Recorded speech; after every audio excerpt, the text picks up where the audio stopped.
ইসরায়েলের নজিরবিহীন হামলায় গাজায় তৈরি হয়েছে ভয়াবহ মানবিক সংকট। গেল একদিনে নিহত হয়েছে আরও অন্তত ৪৩ জন। উপত্যকায় প্রায় ২ বছরের ইসরায়েলি আগ্রাসনে এবারই সবচেয়ে ভয়াবহ পরিস্থিতির মুখে ফিলিস্তিনিরা। গাজার এই মানবিক বিপর্যয়ে আন্তর্জাতিক মহল থেকে গভীর উদ্বেগ জানানো হলেও হামলা বন্ধে এখনও কোনো কার্যকর পদক্ষেপ দেখা যায়নি। ইমতিয়াজ আহমেদের রিপোর্টে বিস্তারিত। একের পর এক ভবন গুড়িয়ে দিচ্ছে ইসরায়েলি বাহিনী। গাজা শহরে এভাবেই নজিরবিহীনভাবে স্থল ও বিমান হামলা চালিয়ে যাচ্ছে ইসরায়েল। তাল আল হাওয়া এলাকায় ধ্বংসস্তূপের নিচে এখনো আটকা আছে অনেক পরিবার। এক সতর্কবার্তা ইসরায়েলি সেনাবাহিনী জানায়, ফিলিস্তিনিদের গাজা শহর ছাড়তে হবে, না হয় তাদের উপর নেমে আসবে ভয়াবহ আঘাত।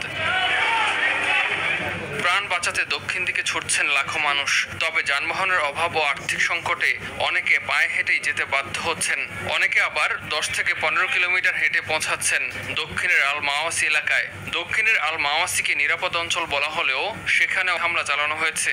জাতিসংঘ বলছে, আগস্টের শেষ থেকে গাজা শহর ছেড়েছেন প্রায় ৫ লাখ মানুষ। তবে এখনো উত্তরাঞ্চলে রয়ে গেছেন ৭ লাখেরও বেশি মানুষ। গাজা এখনো পর্যন্ত যে মৃত্যু ও ধ্বংস হয়েছে, এ অবস্থাকে ভয়াবহ হিসেবে উল্লেখ করেছেন জাতিসংঘ মহাসচিব অ্যান্তনিও গুতেরেস। বলছেন, তার পুরো জীবনে তিনি গাজার মতো এমনটা আর কোথাও দেখেননি।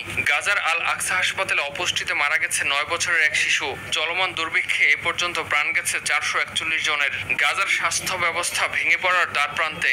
গত ১০ দিন ধরে কোনো জ্বালানি প্রবেশ না করায় হাসপাতালগুলো সীমিত শক্তি দিয়ে টিকে আছে। বলা হচ্ছে, আগামী ৭২ ঘন্টার মধ্যে অচল হয়ে পড়তে পারে পুরো স্বাস্থ্য ব্যবস্থা। এদিকে জেরুজালেমে ইসরায়েলের প্রধানমন্ত্রীর সরকারি বাসভবনের সামনে রাস্তায় তাঁবু বসিয়ে বিক্ষোভ করছেন হামাসের হাতে বন্দী থাকাদের পরিবার। বন্দীদের নিরাপদে ফেরাতে এবং চলমান এই সংকট সমাধানে ইসরায়েল প্রধানমন্ত্রী বেনিয়ামিন নেতানিয়াহুকে চাপ দেওয়া জরুরি বলে মনে করছেন তারা। ইমতিয়াজ আহমেদ, RTV।